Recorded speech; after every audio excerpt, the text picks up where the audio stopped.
You may already have heard the warnings: don't overcharge your mobile phone. Make sure you unplug it from the charger after it reaches 100%. Wait to charge your phone until it's almost down to 0%. Don't leave it charging overnight. Or else. The direness implicit in those imperatives may be overblown, but they're not paranoid conspiracy dictums. You still shouldn't overcharge your phone. Here's why. Mobile phones contain a rechargeable lithium-ion or Li-ion battery. Li-ion batteries charge faster than traditional rechargeable batteries. That's why you can plug your iPhone or Android phone into a charger, and revving it up to at least an 80% charge happens fairly quickly. But as we all know, our smartphone battery charges don't last long. We're often lucky to get through the day without our phones losing all their juice. Part of that dilemma is because the batteries on our phones are relatively small and can hold only so much capacity. But the other part is due to the way we use our phones. Constantly checking email, texting people, listening to music, watching videos, using apps, playing games. All those activities eat up a single charge, causing our phone batteries to run out of gas, often sooner than expected. For that reason, many people, myself included, probably charge their phones overnight. You then wake up to a 100% freshly charged phone in the morning, when you have to trot off to work or otherwise start your day. In most cases, your phone probably needs only an hour or two to hit 100%. Leaving it plugged in longer is pointless. So what happens if you act as I assume most do and leave your phone plugged in overnight? First, the good news. You can't overcharge your phone's battery, so don't worry about that. Your phone stops drawing current from the charger once it reaches 100%, according to KDEX Electronics Marketing Communications Manager John Bradshaw. KDEX manufactures battery charging equipment. Go ahead and charge to 100%, Bradshaw says.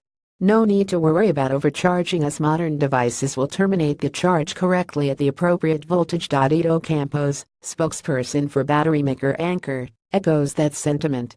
Modern smartphones are smart, meaning that they have built-in protection chips that will safeguard the phone from taking in more charge than what it should, says Campos. Good quality chargers also have protection chips that prevent the charger from releasing more power than what's needed. For example, when the battery reaches 100%, the protection hardware inside the phone will stop current from coming in, and the charger will turn off. Whew, that's a relief. Okay, what's the not so good news? Rechargeable batteries are basically doomed from the start. Batteries in mobile devices are in constant decay from the moment they're first used, says Campos. This results in a gradual loss of their capacity or ability to hold a charge. That's why those who have owned a phone more than a couple of years tend to find that their battery loses its charge quicker than just after purchase.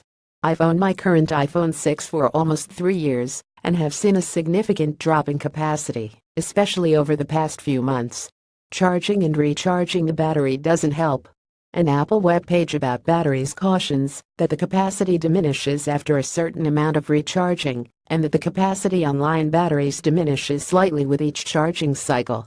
By keeping your phone charged overnight, you're actually increasing the amount of time your device spends with the charger, thereby degrading its capacity that much sooner. If you think about it, charging your phone while you're sleeping results in the phone being on the charger for 34 months a year, says Hatem Zain, founder of Asha, a developer of wireless charging technology. So even though the manufacturers try their best to cover this scenario, this process inevitably lowers the capacity of your phone's battery. What charging advice do experts have for smartphone owners? Don't wait until your phone gets close to a 0% battery charge until you recharge it, advises KDEX's Bradshaw. Full discharges wear out the battery sooner than do partial discharges. Bradshaw recommends that you wait until your phone gets down to around a 35% or 40% charge, and then plug it into a charger. That will help preserve the capacity of the battery. You should also keep your phone cool, as higher temperatures accelerate the loss of battery capacity. Pro tip: take off your phone's case before you charge it. The moral of the story: the loss of capacity generally doesn't become noticeable until after the second year. If you replace your phone every year or two, then don't sweat the overnight charging, since you'll have a new phone before the battery in your old one starts to conk out. But if you hang on to your phone for more than a couple of years, resist the urge to charge it overnight, and your battery will retain its capacity that much longer.